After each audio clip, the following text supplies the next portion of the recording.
Өзбекстандык туристтердин Каракой жайлоосундагы таштандыларды тазалап жүргөн видеосу тарады. Өзбекстандан келген эс алуучулар Каракой жайлоосундагы таштандыларды терип, коомчулуктун алкоосуна калды.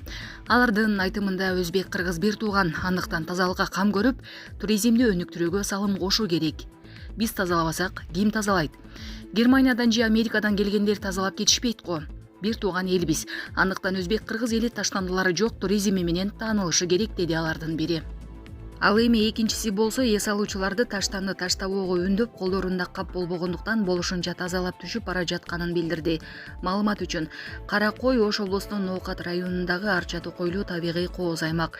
Тоолордун түндүк жана түндүк чыгыш капталдары арчалуу келип, деңиз деңгээлинен орточо 2500-2800 метр бийиктикте жайгашкан. Жакшылык жакпайт экен. Оштун мэри кызматтык унаалар үчүн жетекчилерди зекиди. Бүгүн 22-июлда Ош шаарынын мэри Жеңишбек Токторбаев таңкы рейдтин алкагында кызматтык унаалар токтоп турчу гаражга барды. Капыстан барган кала башчысы айрым унаалар кечкисин келбегендигин байкап, жетекчилерди урушту. Алар жумуштан кеч кетип, жеке айдоочулары үйүнө унааларды минип кетип жаткандыгын айтып, түшүндүргөнү менен мэр кепке келген жок. Кана унаалар 6 уна болуш керек.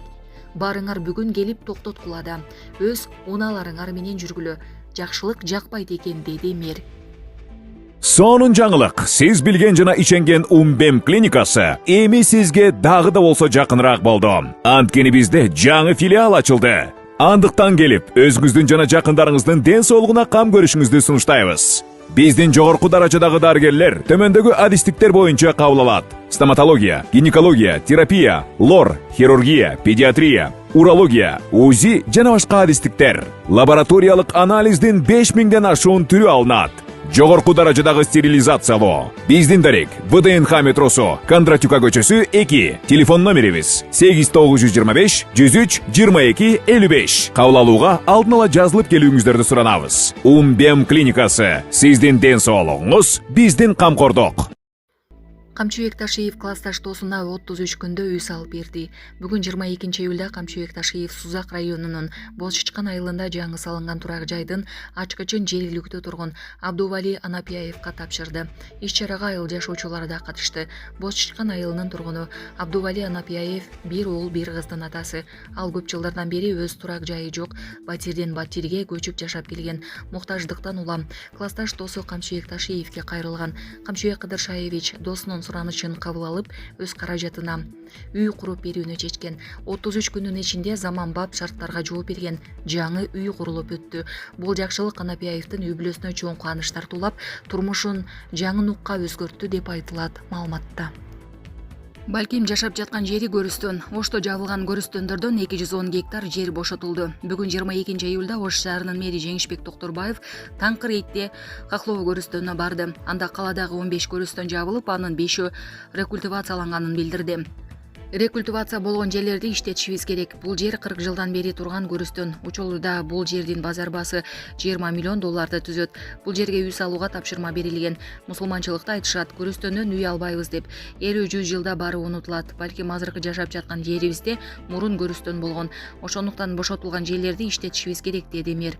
Шаарда Озкор, Жапалак, Мажурумтал, Аккөр сыяктуу 5 мусулман көрүстөнү рекультивацияланып, башка жайга көчүрүлгөн. Алардын жалпы аянты 210 гектарга барабар. Экинчи борбордо жалпы 50 көрүстөн бар.